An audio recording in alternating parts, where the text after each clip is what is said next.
अस्सलाम वालेकुम। मेरा नाम डॉक्टर समरीन यूनस है और आज की वीडियो में हम बात करेंगे एमॉक्सिल कैप्सूल्स के बारे में। एमॉक्सिल कैप्सूल्स क्या हैं, इनको लेने का तरीका क्या है, किन चीज़ों में या किन बीमारियों के इलाज में ये इस्तेमाल होता है, इनके साथ साइड इफ़ेक्ट्स क्या हैं और क्या ये प्रेगनेंसी में लिया जा सकता है या नहीं लिया जा सकता। तो एमॉक्सिल कैप्सूल सबसे पहले तो ये कि ये एक एंटीबायोटिक कैप्सूल है और इसके अंदर जो एक्टिव फार्मूला है वो है एमॉक्सिसिलिन। एमॉक्सिसिलिन एक ब्रॉड स्पेक्ट्रम एंटीबायोटिक है, जिसका मतलब ये है कि ये बहुत रेंज के बैक्टीरिया को किल करता है और उनके इन्फेक्शन को कंट्रोल करता है। तो एमॉक्सिसिलिन जो है या एमॉक्सिल कैप्सूल के अंदर उसके जो इस्तेमालात हैं, मेनली जिन चीजों के लिए इस्तेमाल होता है वो क्या है, ये सांस की नाली के इन्फेक्शंस के लिए या रेस्पिरेटरी ट्रैक्ट के जो इन्फेक्शंस हैं उनके ट्रीटमेंट के लिए बहुत मौसर है। जैसे नमूनिया है, ब्रोंकाइटिस है और गले का इन्फेक्शन है, तो ये वहाँ पे बैक्टीरिया को किल करता है इन बैक्टीरियल इन्फेक्शंस में, और आपको सांस में जो तकलीफ हो रही होती है उसमें आसानी पैदा होती है और गले की इन्फ्लेमेशन या सूजन भी कम हो जाती है और दर्द भी साथ ही कम हो जाता है। दूसरा इसका यूज क्या है, ये ईएनटी या नाक, कान और गले के जो इन्फेक्शंस हैं उन सब में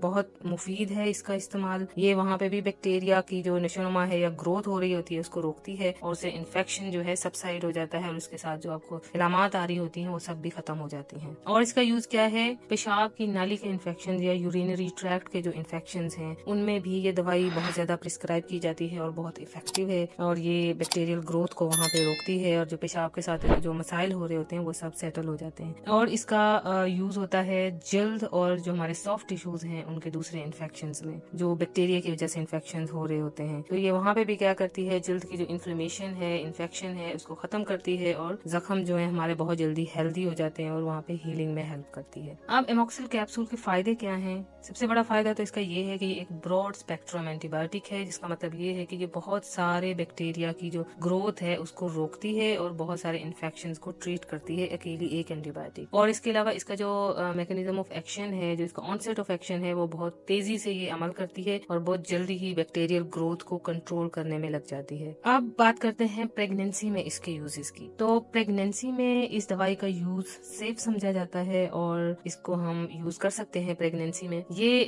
कैटेगरी बी ड्रग है, जिसका मतलब ये है कि इस जो ड्रग के जो बहुत सारे एक्सपेरिमेंट्स किए गए हैं जानवरों पे, तो उनमें कोई किसी किस्म के जो साइड इफेक्ट्स देखने में नहीं मिले और ये कोई इसके ऐसे केसेस नहीं है कि प्रेगनेंसी में इसको देने से जो बच्चे हैं उनके अंदर कोई डिफेक्ट्स पाए गए हैं। तो ये आमतौर पर सेफ दवाई है, इसको हम प्रेगनेंसी में दे सकते हैं इन सारे इन्फेक्शन को कंट्रोल करने के लिए। लेकिन एक बात का ध्यान रखना बहुत जरूरी है कि इस दवाई के साथ एलर्जिक रिएक्शंस एसोसिएटेड हैं। कुछ मरीजों को इससे एलर्जी होती है, तो अगर आपको किसी भी दवाई से एलर्जी है तो अपने डॉक्टर को जरूर बताना है, क्योंकि अगर प्रेगनेंसी की कंडीशन में अगर आप इस दवाई को ले लेते हैं और आपको एलर्जी हो जाती है तो वो उससे इश्यूज कॉम्प्लिकेट हो सकते हैं। अब बाकी सारी दवाइयों की तरह इसके साथ भी साइड इफेक्ट्स एसोसिएटेड हैं। तो उसमें क्या है, मैदे से रिलेटेड साइड इफेक्ट्स हैं, जैसे कि गैस, मतली, कै और दस्त हो सकते हैं। अगर ये मसाइल बहुत ज्यादा बढ़ जाएं तो आप अपने डॉक्टर से जरूर रजू करें। इसके अलावा एलर्जिक रिएक्शंस इस दवाई के साथ एसोसिएटेड हैं, जैसे कि मैंने पहले भी बताया है। और एलर्जी की जो उसकी जो नोयत है या उसकी जो इंटेंसिटी है, शिद्दत है, वो बहुत ज्यादा मुख्तलिफ हो सकती है। अगर हल्की फुल्की जिल्द पर सुर्खी, खारिश या सूजन हो रही है तो आप सिर्फ दवाई का इस्तेमाल बंद कर दें और अपनी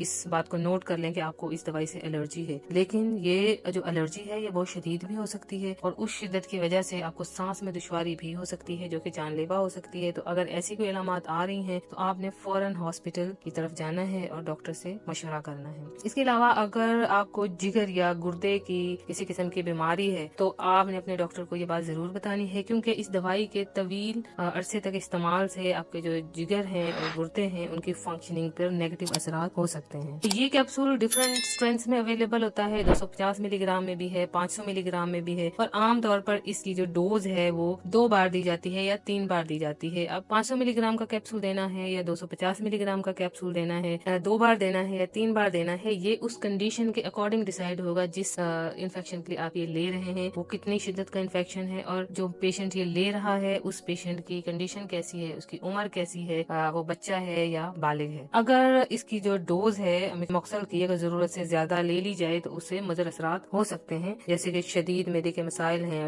एलर्जी की अलामात हैं। इसलिए हमेशा अपने डॉक्टर की मुकर्ररा डोज ही यूज करें, अपनी मर्जी से इस डोज को कम या ज्यादा ना करें। और दवाई के मुकम्मल और इफेक्टिव होने के लिए इस दवाई के तवील इस्तेमाल से परहेज करें, क्योंकि तवील इस्तेमाल से बैक्टीरिया के खिलाफ जो हमारा इम्यून सिस्टम है, जो जिस्म का अपना कुव्वत कैफियत है वो डिस्टर्ब हो सकती है या कमजोर हो सकती है। इसलिए इस दवाई का सिर्फ एक प्रिस्क्राइब जो अपने डॉक्टर ने आपको बताया है, सिर्फ वो ड्यूरेशन कंप्लीट करना है वो, और उसके बाद इसका इस्तेमाल रोक देना है। अपने तौर पर लंबे अरसे तक दवाई को इस्तेमाल करते नहीं रहना। Thank you.